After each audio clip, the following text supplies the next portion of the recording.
Hello friends, എല്ലാവർക്കും good morning. അപ്പോൾ എല്ലാവർക്കും വരും വീക്കിലെ ഒരു തകർപ്പൻ പ്രൊമോയിലേക്ക് തന്നെ സ്വാഗതം. അങ്ങനെ നമ്മുടെ ഗോവിന്ദാണെങ്കിൽ കള്ള് ഇത്തിരിയേ കുടിച്ചിട്ടുള്ളൂ. പക്ഷേ മൂക്കറ്റം കുടിച്ചതുപോലെ ഗീതുവിന് മുന്നിൽ നിന്ന് അഭിനയിക്കുക. എന്തായാലും ഇവള് കുറച്ച് ടെൻഷൻ അടിക്കട്ടെ. അനാർക്കലിയുടെ മകൾ ആരാണെന്ന് അറിഞ്ഞിട്ടും എന്നോട് ഇവള് മറച്ചു വെച്ചതല്ലേ, അതുകൊണ്ട് തന്നെ ഇവള് നന്നായിട്ട് അനുഭവിക്കട്ടെ എന്നൊക്കെ പറഞ്ഞുകൊണ്ട് ഇങ്ങനെ നിൽക്കുക. ഈ സമയം ഇനി എന്തെങ്കിലും നിങ്ങൾ സംസാരിച്ചാലുണ്ടല്ലോ നിങ്ങളുടെ തല വഴി ഞാൻ വെള്ളം കോരി ഒഴിക്കും. ആഹാ, എന്നാ നീ ഒന്ന് ഒഴുക്കി ഞാൻ കാണട്ടെ, എന്നാ ഞാൻ കാണിച്ചു തരാം എന്നും പറഞ്ഞുകൊണ്ട് ഗീതു ബാത്റൂമിലേക്ക് പോവുക. ഈ സമയം ഗീതു വരുമ്പോഴേക്കും നമ്മുടെ ഗോവിന്ദ് പെട്ടെന്ന് തന്നെ അവിടെ പുതച്ചു മൂടി കിടക്കുകയാണ്. ആഹാ, ഉറങ്ങിയതുപോലെ അഭിനയിക്കുകയാണല്ലേ, കാണിച്ചു തരാം എന്ന് പറഞ്ഞുകൊണ്ട് പുതപ്പ് വലിച്ചു മാറ്റി ഗീതു വെള്ളം കോരി ഒഴിക്കാൻ പോകുമ്പോഴത്തേക്കും ഗോവിന്ദ് ഇവിടെ വെള്ളം ഒഴിച്ചാൽ നിനക്ക് തന്നെ പണി എന്നൊക്കെ പറഞ്ഞുകൊണ്ട് ഗീതുവിനെ സോപ്പിടുക. ഈ സമയം അന്നാ മിണ്ടാതെ കിടക്കുക. ഉവ്വ, ഞാൻ മിണ്ടാതെ കിടന്നോളാം എന്നും പറഞ്ഞ ഗോവിന്ദ് ഈ സമയം ഗീതുവും ബക്കറ്റും വെള്ളമൊക്കെ കൊണ്ട് വെക്കുകയാണ്. അങ്ങനെ രണ്ടുപേരും അവിടെ കിടന്നു. അപ്പോൾ ഗീതുവിൻ്റെ മനസ്സ് മുഴുവനും വിനോദ് ചെയ്തു കൂട്ടിയ കാര്യങ്ങൾ കടന്നു വരിക. ഈശ്വര, വിനോദ് എന്താ ഇങ്ങനെ? വിനോദ് എന്തിനാ ആ രേഷ്മയെ കാണാൻ പോയത്? രേഷ്മ എന്തിനാ വിനോദിനെ വിളിച്ചത്? ഈ രേഷ്മ ആരായിരിക്കും? ഒരു പിടിയും കിട്ടുന്നില്ലല്ലോ. രേഷ്മയുടെ ഉദ്ദേശം എന്തായിരിക്കും? പഴയതുപോലെ വിനോദ് വല്ല മയക്കമരുന്നിന് അടിമയാണോ? ഒരു പിടിയും കിട്ടുന്നില്ലല്ലോ. ദൈവമേ ഭഗവാനെ, കണ്ണേട്ടനോട് എല്ലാം പറയാമെന്ന് വിചാരിച്ചാൽ കണ്ണേട്ടൻ വിനോദിനെ തല്ലും. ഇനിയിപ്പോൾ എന്താ ചെയ്യുക എന്നൊക്കെ ആലോചിച്ചുകൊണ്ട് നമ്മുടെ ഗീതു ആകെ ടെൻഷൻ അടിച്ച് ഇങ്ങനെ ഇരിക്കുക. ഈ സമയം ഗോവിന്ദ് ഗീതുവിനെ ഇടങ്ങനിട്ട് നോക്കുക.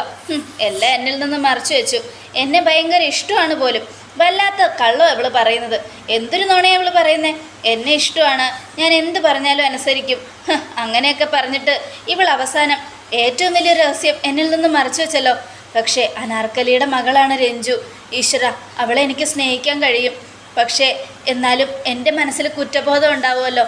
എൻ്റെ അച്ഛനെ തകർത്തവളുടെ മകളെ ഞാൻ സ്നേഹിക്കുന്നു, സ്വന്തം കൂടപ്പറപ്പിനെ പോലെ. എൻ്റെ അച്ഛൻ്റെ ആത്മാവ് എന്നോട് പൊറുക്കുമോ എന്നൊക്കെ ആലോചിച്ചുകൊണ്ട് ഗോവിന്ദ് ഇങ്ങനെ വിഷമിച്ച് കിടക്കുക. നേരം വെളുക്കുന്നത് വരെ ഗോവിന്ദന് ഉറക്കം വന്നില്ല. ഈ സമയം മാർഗഴിയാണ് കാണിക്കുന്നത്. മാർഗഴിയെ പ്രഷർ ചെലുത്തിക്കൊണ്ടിരിക്കുക നമ്മുടെ അനാർക്കലിയും ഭാസ്കരനും കൂടെ. നീ എങ്ങനെയെങ്കിലും അവിടെ പോയേ പറ്റൂ മാർഗഴി. അവിടെ ചെന്നിട്ട് വേണം നീ ഒരു കളി കളിക്കാൻ. ഞാൻ പോകുകയൊക്കെ ചെയ്യാം, പക്ഷേ ഈ സാരി എടുക്കുന്ന ഏർപ്പാടൊന്നും എനിക്ക് പറ്റില്ല. സാരി ഉടുത്തിട്ട് നടക്കാൻ പോലും പറ്റുന്നില്ല. അത് മാത്രമല്ല, സാരി ഉടുത്തു കഴിഞ്ഞാൽ ഞാൻ ഗീതു അല്ല എന്ന് അവിടെ ഉള്ളവർക്ക് തിരിച്ചറിയാൻ പറ്റും.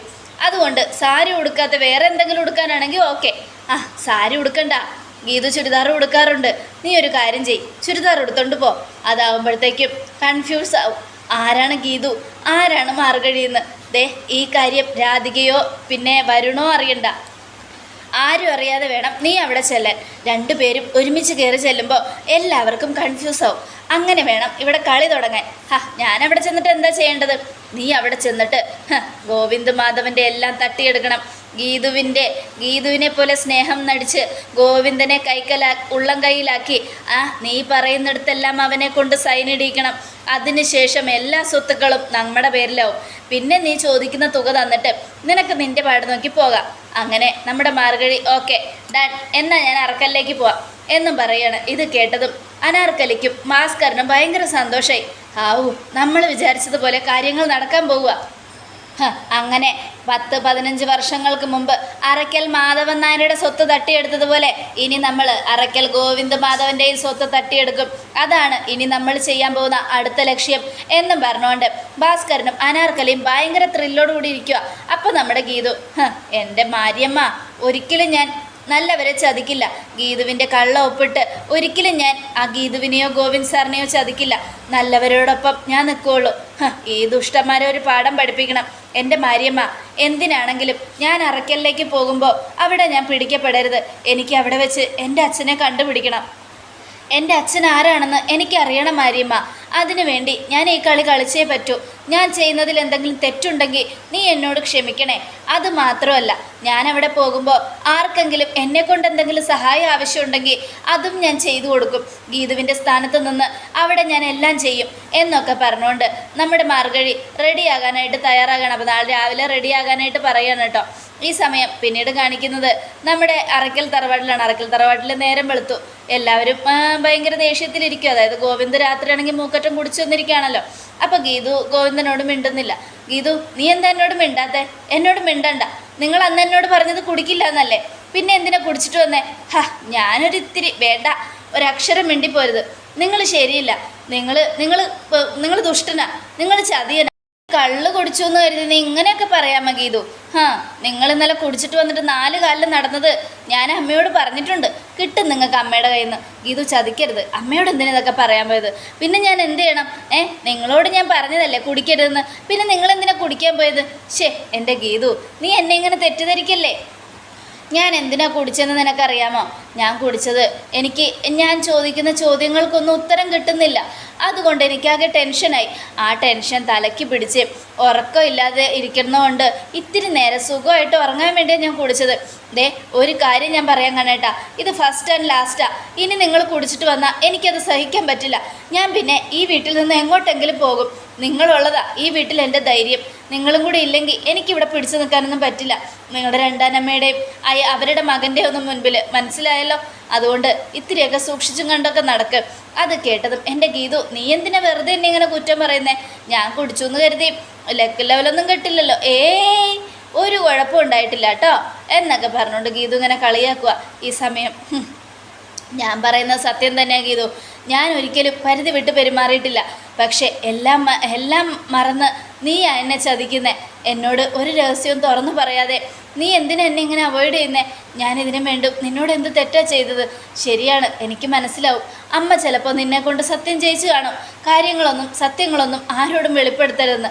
അതുകൊണ്ടായിരിക്കും നീ ഇങ്ങനെയൊക്കെ പറയുന്നത്. എനിക്കറിയാം, എല്ലാം എൻ്റെ മനസ്സിലേക്ക് കയറി വരുന്നുണ്ട്. എന്നാലും നിന്നോട് ദേഷ്യം കാണിക്കാതെ ഞാനിങ്ങനെ നിൽക്കുക എന്നൊക്കെ പറഞ്ഞുകൊണ്ടിരിക്കുകയാണ്. ഈ സമയം ഗീതു പുറത്തേക്ക് പോയിരിക്കുക. ഗീതു പുറത്തേക്ക് പോയതും നമ്മുടെ രാധികയും വരുണൊക്കെ ഇങ്ങനെ ഓരോന്ന് ആലോചിച്ചുകൊണ്ടിരിക്കുകയാണ്. അപ്പോൾ രാധിക, എന്നാലും കണ്ണൻ മൂക്കറ്റം കുടിച്ചിട്ട് വന്നിട്ട് ഞാൻ ചോദിച്ച ചോദ്യങ്ങൾക്കൊന്നും അവന് ഉത്തരം തന്നില്ലല്ലോ. ഞാൻ പറയുമ്പോഴൊക്കെ അവനെൻ്റെ മെക്കിട്ട് കയറുമല്ലോ ചെയ്തേ. അവനിങ്ങനെ ചെയ്യുമെന്ന് ഞാൻ പ്രതീക്ഷിച്ചില്ല. അമ്മയല്ലേ ഏത് നേരം കണ്ണാന്ന് പറഞ്ഞുകൊണ്ടിരിക്കുന്നേ. അമ്മേ, എത്രയൊക്കെ സ്നേഹം കൊടുത്താലും അമ്മ പ്രസവിച്ച മകനെ അമ്മയോട് സ്നേഹം ഉണ്ടാവും. അല്ലാതെ ഗോവിന്ദേട്ടനൊന്നും അമ്മയോട് ഒരു സ്നേഹം ഉണ്ടാവില്ല. ആര് പറഞ്ഞു അവൻ എന്നെ സ്നേഹിച്ചത് ആത്മാർത്ഥമായിട്ടാണ്? പക്ഷേ വിജയലക്ഷ്മിയും ഗീതുവും എന്ന് വന്നോ അന്ന് തുടങ്ങിയതാ അവൻ എന്നോടുള്ള വെറുപ്പും അവഗണനയും. എനിക്കിത് സഹിക്കാൻ പറ്റുന്നില്ല മോനെ എന്നൊക്കെ പറയാം. സാരമില്ലമ്മേ, എല്ലാത്തിനും ഒരു പരിഹാരം ഉണ്ടാക്കാം. ഗീതുവിനെ നമുക്കിവിടെ നിന്ന് ഓടിക്കാം. മാർഗഴിയെ വെച്ച് ഗീതുവിനെ അവസാനിപ്പിച്ച തീരാവുന്ന പ്രശ്നമല്ലേ ഉള്ളൂ. പിന്നെ ഈസി ആയിട്ട് മാർഗഴിയെയും നമുക്ക് അവസാനിപ്പിക്കാം എന്നൊക്കെ പറഞ്ഞുകൊണ്ട് വരുൺ സമാധാനിപ്പിക്കുകയാണ്. പാവമ്മ, അമ്മയ്ക്കറിയില്ലല്ലോ മാർഗഴിയെ വെച്ച് നമ്മൾ ഗോവിന്ദേട്ടനെ കൊല്ലാൻ പോകുന്ന വിവരം. അങ്ങനെ കൊന്നു കഴിഞ്ഞിട്ട് ആ കുറ്റം ഗീതുവിൻ്റെ തലയിലിട്ട് ഈസി ആയിട്ട് രക്ഷപ്പെടും ഞാനും മാർഗഴിയും. എടി മാർഗഴി, നിനക്കിട്ട് ഞാൻ പണി വെച്ചിട്ടുണ്ടടി എന്നൊക്കെ ആലോചിച്ചുകൊണ്ട് നമ്മുടെ വരുൺ ഇങ്ങനെ ഇരിക്കുക. ഈ സമയം ഭാസ്കരനാണെങ്കിൽ നമ്മുടെ മാർഗഴിയോട് പറയുക, അതെ ഈ സമയത്ത് ഗീതു അവിടെ ഇല്ല, അതുകൊണ്ട് തന്നെ നീ ഇപ്പോൾ അറക്കലിലേക്ക് ചെന്നാൽ നീ ഗീതു ആണെന്ന് അവർ വിചാരിച്ചോളൂ. അത് കേട്ടതും മാർഗഴി, എന്നാൽ ശരി, ഗീതുവിനെ പോലെ എനിക്ക് വേഷം താ. അത് കേട്ടതും മാർഗഴിക്ക് പുതിയ ചുരിദാറൊക്കെ കൊടുക്കുക. ആ ചുരിദാറൊക്കെ ഇട്ട് നമ്മുടെ മാർഗഴി ശരിക്ക് ഗീതുവിനെ പോലെ അറക്കലിലേക്ക് ചെല്ലുകയാണ്. അപ്പോഴാണെങ്കിൽ രാധികയും വരുണും അവിടെ ഇരിപ്പുണ്ട്. അവർ രണ്ടുപേരും ഇരിക്കുന്നത് കണ്ടതും മാർഗഴി മൈൻഡ് പോലും ചെയ്യാതെ പോവുകയാണേ. ഗീതു വരുന്നുണ്ട്. എടാ, നമ്മുടെയൊക്കെ ഏറ്റവും വലിയ തലവേദനയാണ് ഈ പോകുന്നവള്. ഇവളൊറ്റൊരുത്തി കാരണമാണ് എൻ്റെ കണ്ണൻ എന്നെ തിരിഞ്ഞു പോലും നോക്കാത്തത് എന്നൊക്കെ പറയുവാണ്. ഈ സമയമാണെങ്കിൽ മാർഗഴി അങ്ങോട്ട് പോയി കഴിഞ്ഞ് ഒരു 10 മിനിറ്റ് കഴിഞ്ഞ് വീണ്ടും വരുണും രാധിക അവിടെ സംസാരിച്ചുകൊണ്ടിരിക്കുമ്പോൾ ഗീതുവും പോവുക. ഈശ്വര, ഇതെന്താ ഈ വീട്ടിൽ 2 ഗീതുവോ? എടാ വരുണേ, ഇതിലേതാടാ മാർഗഴി, ഏതാടാ ഗീതു? ഒരു പിടിയും കിട്ടുന്നില്ലല്ലോടാ എന്നും പറയുക. അത് കേട്ടതും എനിക്ക് മനസ്സിലാവുന്നില്ലമ്മേ, മാർഗഴി അകത്തേക്ക് പോയതാണോ ഇല്ലെങ്കിൽ ഇപ്പം പോകുന്നതാണോ? പക്ഷെ എൻ്റെ ദൈവമേ, നമ്മൾ പോലും അറിയാതെ ഈ അച്ഛൻ എന്ത് പണിയാണ് കാണിച്ചത്? മാർഗഴി എന്തിനാ ഇങ്ങോട്ട് വിട്ടത്? അമ്മ ഒരു കാര്യം ചെയ്യ്, അച്ഛനെ വിളിക്ക്, എന്നിട്ട് ഇതിലേതാ മാർഗഴി എന്ന് ചോദിക്കേ. അതിന് നിൻ്റെ അച്ഛനെ എങ്ങനെ അറിയാൻ പറ്റും? ഈശ്വര, കുളം ആവുമല്ലോ. മാർഗഴിയാണെന്നും പറഞ്ഞ് നമ്മൾ എന്തെങ്കിലും ചെന്ന് ഗീതുവിനോട് പറഞ്ഞ് പണി കിട്ടും എന്നൊക്കെ പറയാണ്. ഇത് കേട്ടതും ഒരു പിടിയും കിട്ടാതെ ആകെ ടെൻഷൻ അടിച്ച് നമ്മുടെ രാധിക ഇങ്ങനെ താടിക്ക് കയ്യും കൊടുത്തിരിക്കുക, എന്ത് ചെയ്യണമെന്നറിയാതെ. ഈ സമയമാണെങ്കിൽ പിന്നീട് കാണിക്കുന്നത് നമ്മുടെ ഗോവിന്ദനെയാണ്. ഗോവിന്ദൻ്റെ അടുത്ത് പോയിട്ട് നമ്മുടെ മാർഗഴി ഇങ്ങനെ നിൽക്കുക. അതായത് മാർഗഴി റൂമിലാണ് നിൽക്കുന്നത്. ഈ സമയത്ത് ഗോവിന്ദൻ വന്നെന്തോ ചോദിക്കുമ്പോൾ മാർഗഴി എന്തൊക്കെയോ വിളിച്ചു പറയുക. ഇവൾക്ക് എന്താ ഭ്രാന്തായോ? രഹസ്യം സൂക്ഷിച്ച് തലയ്ക്ക് വട്ടായോ? പാവം എൻ്റെ ഭാര്യ, എൻ്റെ അമ്മയുടെ മനസ്സിലെ രഹസ്യങ്ങളെല്ലാം സൂക്ഷിച്ച് ഇവൾക്കും വട്ടായെന്നാണ് തോന്നുന്നേ എന്നൊക്കെ ആലോചിച്ചുകൊണ്ട് പറഞ്ഞുകൊണ്ട് നമ്മുടെ ഗോവിന്ദൻ നിൽക്കുക. ഈ സമയം എത്രയും പെട്ടെന്ന് ഇവിടെ ഒന്ന് തടി തപ്പണം. ഗീതവും ഞാനും ഒരു വീട്ടിൽ ഒരുമിച്ച് പാടില്ല. ഈശ്വര, ആരെങ്കിലും കണ്ടാൽ പ്രശ്നമാവും. അതിനു മുമ്പ് തന്നെ ഇവിടെ നിന്ന് സ്ഥലം വിട രക്ഷിക്കണേ എന്നൊക്കെ പറഞ്ഞുകൊണ്ട് ഇതായി നിൽക്കുക. അങ്ങനെ നമ്മുടെ മാർഗഴി പ്രിയയുടെ റൂമിൽ പോയപ്പോൾ പ്രിയ ഇരുന്ന് കരയുക. അപ്പോൾ പ്രിയ, എന്നാലും ചേച്ചി വിനോദ് ഇത്ര നേരമായിട്ട് വന്നിട്ടില്ല, കണ്ടില്ലേ ചേച്ചി? അവൻ ആ പെണ്ണിൻ്റെ കൂടെ ആയിരുന്നു രാത്രി മുഴുവനും. ഏതോ രേഷ്മയുടെ കൂടെ തന്നെയാണ് അവൻ.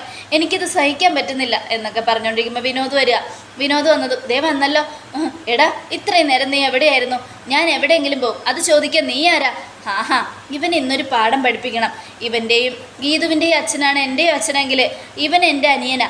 അങ്ങനെയാണെങ്കിൽ ഇവനെ തല്ലാനുള്ള അധികാരം എനിക്കുണ്ട് എന്നും പറഞ്ഞുകൊണ്ട് നമ്മുടെ മാർഗഴി മുന്നിൽ ചെല്ലുക. ചേച്ചി അങ്ങോട്ട് മാറി നിൽക്ക്, ചേച്ചി ഇതിൽ ഇടപെടണ്ട. ഞാൻ എവിടെ പോകും വരുമെന്നൊക്കെ തീരുമാനിക്കുന്നത് ചേച്ചിയല്ല, മനസ്സിലായല്ലോ? നിങ്ങൾ എന്നെ പണ്ട് ചൂരൽ കാണിച്ച് പേടിപ്പിക്കുന്ന പോലെ ഇപ്പം പേടിപ്പിക്കാൻ വരണ്ട. ഞാൻ എൻ്റെ സ്വന്തം കാലിൽ പണിയെടുത്ത് ജീവിക്കുന്നേ, അല്ലാതെ ചേച്ചിയുടെ ചെലവിനല്ല, മനസ്സിലായല്ലോ? എന്ത് പറഞ്ഞടാ നീ എന്നും പറഞ്ഞുകൊണ്ട് വിനോദിൻ്റെ വയറ്റത്തിട്ടും മുതുകത്തിട്ടും മുഖത്തിട്ടും ഒക്കെ കുറേ കൊടുത്തു. അപ്പോൾ മാർഗഴിയുടെ അടി കണ്ട് നമ്മുടെ പ്രിയ പേടിച്ച് നിൽക്കും. ചേച്ചി വേണ്ട, ചേച്ചി വിനോദിന് തല്ലല്ലേ എന്നൊക്കെ പറയുക. കണ്ടോ നിന്നെ തല്ലുമ്പോഴൊക്കെ വേണ്ട എന്നും പറഞ്ഞ് തടുക്കുക. ഇതാടാ സ്നേഹം. ഈ സ്നേഹത്തെ വിട്ട് നീ ഏതൊരുത്തിലൂടെയാണ് പോയത്? എൻ്റെ കൃഷ്ണ, എനിക്കിതൊന്നും പിടിക്കുന്നില്ല. ഇങ്ങനെയൊക്കെ കാണുമ്പോൾ ഇവനെ എനിക്ക് കൊല്ലാനാണ് തോന്നുന്നത് എന്നും പറഞ്ഞുകൊണ്ട് നമ്മുടെ മാർഗഴി കൈ ചുരുട്ടി ഇങ്ങനെ പിടിക്കുക. ഈശ്വര, ഏത് നേരവും മാരിയമ്മയാണല്ലോ വായിൽ വരുന്നത് എന്നൊക്കെ ആലോചിച്ചുകൊണ്ട് നമ്മുടെ മാർഗഴി ഇങ്ങനെ നിൽക്കുക. ഈ സമയം യഥാർത്ഥ ഗീതു ആ റൂമിലേക്ക് വരിക. അങ്ങോട്ട് വരുന്നത് കണ്ടതും നമ്മുടെ മാർഗഴി പെട്ടെന്ന് തന്നെ അവിടെ നിന്ന് ഓടിപ്പോയി രേഖയുടെ റൂമിൻ്റെ കട്ടിലിൻ്റെ അടിയിൽ പോയി കിടക്കുക. അപ്പോഴേക്കും ഗീതു രേഖയുടെ റൂമിലേക്ക് വന്നു. രേഖയോട് ഓരോരോ കാര്യങ്ങളൊക്കെ സംസാരിച്ചുകൊണ്ടിരിക്കുക. എന്നാലും രേഖച്ചി, എനിക്കാണെങ്കിൽ നല്ല ടെൻഷനുണ്ട് വിനോദിൻ്റെ കാര്യം ഓർത്ത്. പ്രിയെ അവനാണെങ്കിൽ കൂട്ടിക്കൊണ്ട് പോകുന്നുമില്ല. ഏത് നേരവും അടിയും വഴക്കും പ്രശ്നങ്ങളും തന്നെ. എന്ത് ചെയ്യുമെന്ന് ഓർത്തിട്ട് ഒരു പിടിയും കിട്ടുന്നില്ലല്ലോ ചേച്ചി എന്നൊക്കെ പറഞ്ഞുകൊണ്ടിരിക്കുക. സാരമില്ല മോളെ, നമുക്ക് എന്തെങ്കിലുമൊക്കെ സംസാരിച്ച് ശരിയാക്കാം എന്നൊക്കെ പറഞ്ഞുകൊണ്ട് അവരിങ്ങനെ നിൽക്കുക. ഈ സമയം കട്ടിൻ്റെ അടിയിൽ കിടന്ന് നമ്മുടെ മാർഗഴി ആലോചിക്കുകയാണ്. എൻ്റെ മാരിയമ്മ, എനിക്കിപ്പം മനസ്സിലായി എന്തിനാണ് എന്നെ ഇങ്ങോട്ടേക്ക് എത്തിച്ചതെന്ന്. ഇനിയും പല കാര്യങ്ങളും എനിക്ക് മനസ്സിലാക്കാനുണ്ട്. ഇവിടെ ഇരുന്നുകൊണ്ട് ഇവിടെയുള്ളവരുടെ കാര്യങ്ങളെല്ലാം മനസ്സിലാക്കി അവസാനം ഞാൻ എല്ലാവരെയും നേർവഴിയിലാക്കും. ഈ വീട്ടിൽ വളഞ്ഞ വഴിയിലൂടെ സഞ്ചരിക്കുന്നവരൊക്കെ നേർവഴിയെ പോകും. രാധികാമ്മ വിചാരിച്ചതുപോലെ ഒരിക്കലും രാധികാമ്മയ്ക്കിനി ഇവിടെ നിന്നും ആരെയും ഉപദ്രവിക്കാൻ കഴിയില്ല. അതിന് ഞാൻ സമ്മതിക്കില്ല. എൻ്റെ മാരിയമ്മ, എനിക്ക് കിട്ടുന്ന പൈസയൊക്കെ അനാഥാശ്രമത്തിലേക്ക് പോകണം. അത് മാത്രമല്ല, ആരും പോലും ഇല്ലാത്തവർക്കും ഞാൻ പൈസ കൊടുക്കും. പിന്നെ രോഗം ബാധിച്ചവർക്കും കാശിന് വഴിയില്ലാത്തവർക്കും ഒക്കെ ഞാൻ സഹായിയാവും. എല്ലാവരെയും സഹായിച്ച് എനിക്ക് മുന്നോട്ട് പോകണം മാരിയമ്മ എന്നൊക്കെ പറഞ്ഞ് പ്രാർത്ഥിച്ചുകൊണ്ട് ഇങ്ങനെ കിടക്കുക നമ്മുടെ മാർഗഴി. ഈ സമയമാണെങ്കിൽ പിന്നീട് മാർഗഴി എങ്ങനെയോ പതുങ്ങി വിജയലക്ഷ്മി അമ്മയുടെ മുറിയിലെത്തി. വിജയലക്ഷ്മി അമ്മയുടെ മുറിയിലെത്തിയതും വിജയലക്ഷ്മി അമ്മ, മോളെ നീയോ, വാ എന്നും പറഞ്ഞ് വിളിക്കുക. എന്ത് ചെയ്യാനാ മോളെ, ഞാൻ രഞ്ജുവിൻ്റെ കാര്യം ഓർത്ത് ടെൻഷനല്ല. വെങ്കിക്ക് അറിയാം രഞ്ജുവിൻ്റെ അസുഖത്തെക്കുറിച്ച്. പക്ഷെ എന്നാലും ഞാൻ സീരിയസ് ആയിട്ടൊന്നും വെങ്കിയോട് പറഞ്ഞിട്ടില്ല. പാവം എൻ്റെ രഞ്ജുമോള്, അവൾക്ക് എന്തെങ്കിലും സംഭവിച്ചാൽ എനിക്കത് സഹിക്കാൻ പറ്റില്ല. അനാർക്കലിയുടെ മകളാണ് അവളെങ്കിലും അവൾക്ക് ഞാൻ അവൾക്ക് കൊടുത്ത സ്നേഹം നല്ല ഒരു എന്താ പറയുക, ഞാൻ അവളെ പ്രസവിച്ചതുപോലെ തന്നെയാണ് ഞാൻ അവളെ വളർത്തിയത്. അതുകൊണ്ട് തന്നെയാണ് ഇത്രയും നല്ല കുട്ടിയായിട്ട് അവൾ വളർന്നത്. അനാർക്കലിയുടെ മകളായിട്ടാണ് അവൾ വളർന്നതെങ്കിൽ ഒരിക്കലും അവൾ നല്ലൊരു കുട്ടിയായിട്ട് വളരില്ലായിരുന്നു. പക്ഷേ ഇവിടെ എൻ്റെ മകളായിട്ട് വളർന്നു. വെങ്കിയുടെയും എൻ്റെയും മകളായിട്ട്. വെങ്കിയുടെയും അനാർക്കലിയുടെ മകളായ രഞ്ജുവിന് ഒരു മാറാ രോഗമുണ്ട്. ആ രോഗത്തിലൂടെ അവൾക്ക് ജീവിതം പിടിച്ചു നിർത്താൻ കഴിയില്ല. കൂടി വന്ന 6 മാസം, അത് കഴിയുമ്പോൾ എൻ്റെ മോൾ ഈ ലോകത്തുനിന്ന് പോകും. ദൈവാനുഗ്രഹം ഉണ്ടെങ്കിൽ ചിലപ്പോൾ ഈ ലോകത്ത് തന്നെ ഉണ്ടാവും. ഒരു തരം ബ്ലഡ് കട്ട പിടിക്കുന്ന, ബ്ലഡ് മാറ്റി വയ്ക്കേണ്ടി വരുന്ന ഒരു തരം രോഗം. ആ രോഗം വന്നു കഴിഞ്ഞാൽ എൻ്റെ കുഞ്ഞിന് പിന്നെ ഒന്നും ചെയ്യാൻ കഴിയില്ല. പാണ്ഡുരോഗം എന്നും മാർഗഴി പറയുക. അത് കേട്ടതും എന്താ മോളെ നീ പറഞ്ഞത്? ഒന്നുമില്ല എന്നും നമ്മുടെ മാർഗഴി ഇങ്ങനെ പറയാതെ, മാർഗഴിക്കറിയാം ആ രോഗത്തിനുള്ള ചികിത്സ മാർഗഴിയുടെ കയ്യിലുണ്ട്. രഞ്ജുവിനെ ജീവിതത്തിലേക്ക് തിരിച്ചു കൊണ്ടുവരാനുള്ള എല്ലാ ചികിത്സയും മാർഗഴിയുടെ കയ്യിലുണ്ട്. മാർഗഴി രഞ്ജുവിനെ രക്ഷിക്കും. മാർഗഴിക്ക് മനസ്സിലായി മാരിയമ്മ തന്നെ അവിടെ എത്തിച്ചത് എന്തിനാണെന്ന്. ജീവൻ രക്ഷിക്കാനും അനാർക്കലി എന്ന രാക്ഷസിക്ക് ഇടിവെട്ട് തിരിച്ചടി കൊടുക്കാനും ഇനി എന്ത് സംഭവിക്കുമെന്ന് വരും വീക്കിലെ എപ്പിസോഡിനായിട്ട് കാത്തിരിക്കുക. നമ്മുടെ മാർഗഴിയും ഗീതവും ഇനി നേർക്ക് നേരാണ്. അതെ, ചേച്ചിയും അനിയത്തിയുമാണ് അവർ. പക്ഷേ രാധികയ്ക്കും വരുണിനും ഒന്നും അതറിയില്ല. ഇനി അതറിഞ്ഞു കഴിയുമ്പോൾ എന്തായിരിക്കും അവരുടെ അവസ്ഥ? സ്വന്തം അനിയത്തിയെ ചതിക്കാൻ ചേച്ചി സമ്മതിക്കോ? ഒരിക്കലുമില്ല. AGMനെയും ഗോവിന്ദനെയൊക്കെ തകർത്തുകൊണ്ട് സ്വത്തുക്കൾ തട്ടിയെടുക്കാൻ നോക്കിയ ഭാസ്കരനെയും അനാർക്കലിയെയും ഒക്കെ പറപ്പിച്ച് നമ്മുടെ മാർഗഴിയുടെ ഇടിവെട്ട് ട്വിസ്റ്റായ എപ്പിസോഡുകളാണ് ഇനി വരാൻ പോകുന്നത്. ആരും മിസ് ചെയ്യരുത്. എല്ലാവർക്കും ഒരിക്കൽ കൂടെ നല്ലൊരു